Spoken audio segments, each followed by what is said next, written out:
Pop quiz. Who's the whitest prophet in history? You're probably thinking Joseph Smith, founder of Mormonism, right? What if I told you there's a prophet out there who's so white he makes Joseph Smith look like Malcolm X? He's so white he makes a bowl of vanilla ice cream yell, "Get him out of here, he's blinding me!" He's so white his 9-year-old child bride didn't need a nightlight. What if I also told you that this pale, pasty white prophet had black slaves and referred to Ethiopians as raisin heads? Would you call him a racist? Or would you give him yet another free pass because our expectations automatically drop to the floor whenever we discuss the Prophet of Islam?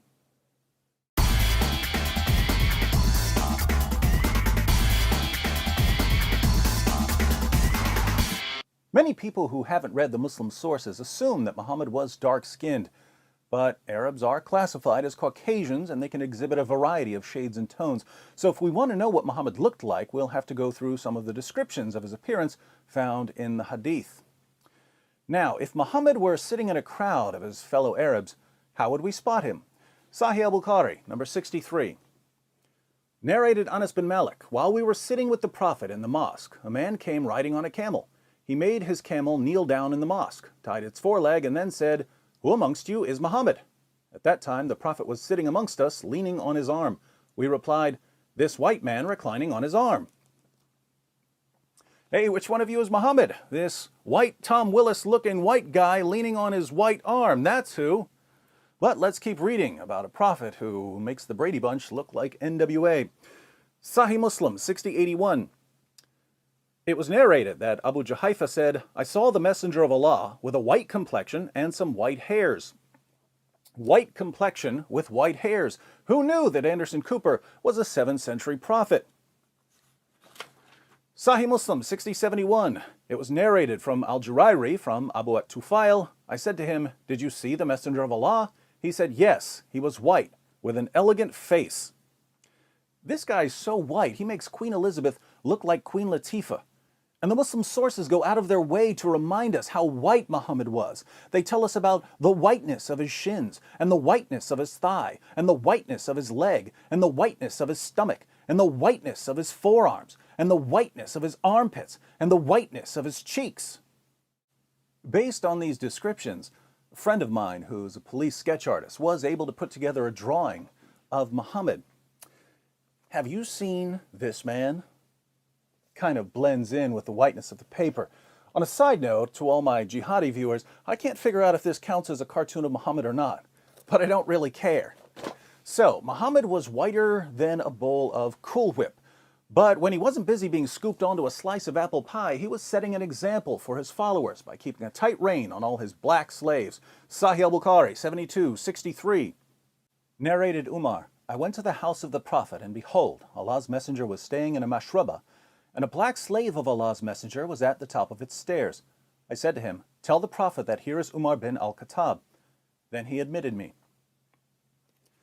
Sahih al-Bukhari, 6161. Narrated Anas bin Malik, Allah's Messenger was on a journey, and he had a black slave called Anjasha, and he was driving the camels very fast, and there were women riding on those camels. Allah's Messenger said, "Wayhaka, O Anjasha, drive slowly the camels with the glass vessels," i.e. the women. Here's one about a black slave who was shot to death while unloading Muhammad's luggage. Sunan an-Nasai 3858. It was narrated that Abu Huraira said, "We were with the Messenger of Allah in the year of Khaybar, and we did not get any spoils of war except for wealth, goods, and clothes. Then a man from Banu ad-Dubayb, who was called Rifa bin Zayd, gave the Messenger of Allah a black slave who was called Middam. The Messenger of Allah set out for Wadi al-Qura. When we were in Wadi al-Qura, while Middam was unloading the luggage of the Messenger of Allah, an arrow came and killed him. The people said, 'Congratulations, you will go to paradise.'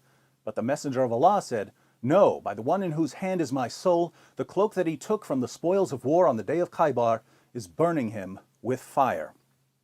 Just to clarify, Muhammad had sex with a 9-year-old girl, robbed caravans, and beheaded hundreds of Jews, but he's good. His black slave, by contrast, grabbed a cloak before the spoils were divided, so he's headed to hell. Welcome to Islam.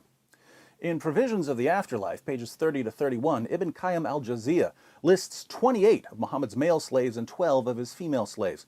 Some of these slaves were black, some were not. Muhammad renamed one of his black slaves Safina, which means ship, called his slave ship, because he would load up the slave like a ship and make him carry everything. Muhammad apparently thought that black slaves were worth less than Arab slaves, since he once traded 2 of his black slaves for an Arab slave he wanted to set free because the Arab slave had converted to Islam. We know that Muhammad had sex with his female slaves because he eventually got one of them pregnant. But don't worry, a white leader getting a slave girl pregnant is only creepy when Thomas Jefferson does it. Speaking of leaders, mindlessly obeying Muslim leaders was so important to Muhammad that when he wanted to emphasize obedience, he told his followers that they had to obey even the worst leader imaginable. We find Muhammad's worst case scenario in Sahih al-Bukhari 7142. Narrated Anas bin Malik, Allah's Messenger said, "You should listen to and obey your imam, even if he was an Ethiopian slave whose head looks like a raisin."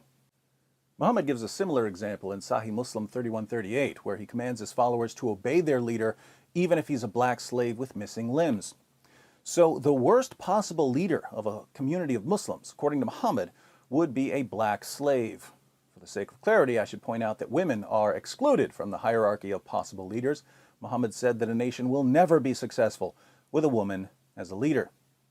But it gets worse. Muhammad tells his followers what Satan looks like in Ibn Asaq, page 243. The apostle said, "Whoever wants to see Satan, let him look at Nabtal ibn al-Harith. He was a sturdy black man with long flowing hair, inflamed eyes, and dark ruddy cheeks." Which one of you is the prophet? This white guy. What does Satan look like? That black guy.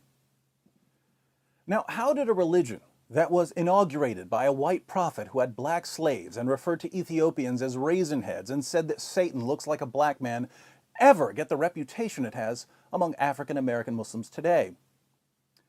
Well, here in the West, there's a general atmosphere of ignorance about Islam.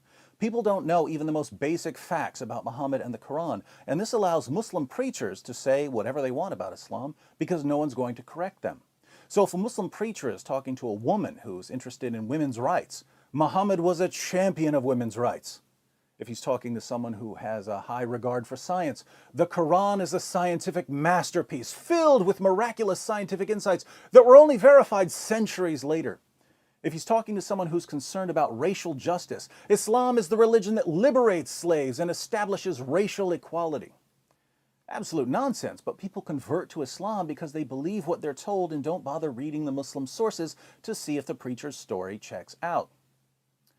Now, to those of you who've bought this mess, to those of you who believed the Muslim preacher when he said, "Hey, if you really want to stick it to Whitey, you need to convert to Islam," the religion of a white man who bought, sold, and traded African slaves and whose followers institutionalized black African slavery centuries before Europeans joined in, and who continue enslaving black Africans even today. If you fell for this, I say, and I say it again, you've been had. You've been took. You've been hoodwinked, bamboozled, led astray, run amok. This is what these white prophets with black slaves do. But now that you've seen what the Muslim sources say, now that you know you've been deceived, you have a choice. You can either leave Islam or you can continue serving a man whose descriptions in your most trusted sources make him completely indistinguishable from the Pillsbury Doughboy and whose teachings legitimized race-based slavery for 14 centuries. Just remember that if you continue honoring a slave trader who's about as dark as the cream filling of a Twinkie and who had black slaves and called Ethiopians raisin heads and said that Satan looks like a black man, you're not a freedom fighter or a social justice warrior or a champion of civil rights. You are the ultimate Uncle Tom. And in case you'd like to know how seriously they take Muhammad's whiteness in the Muslim world, I'll leave you with a quotation from Ash-Shifa, one of Islam's most popular and respected books on Muhammad's life and teachings. Ahmed ibn Sulaiman, Sahnun's companion, said that whoever says that the Prophet was black is killed. The Prophet was not black. Calling Muhammad a black man was a death penalty.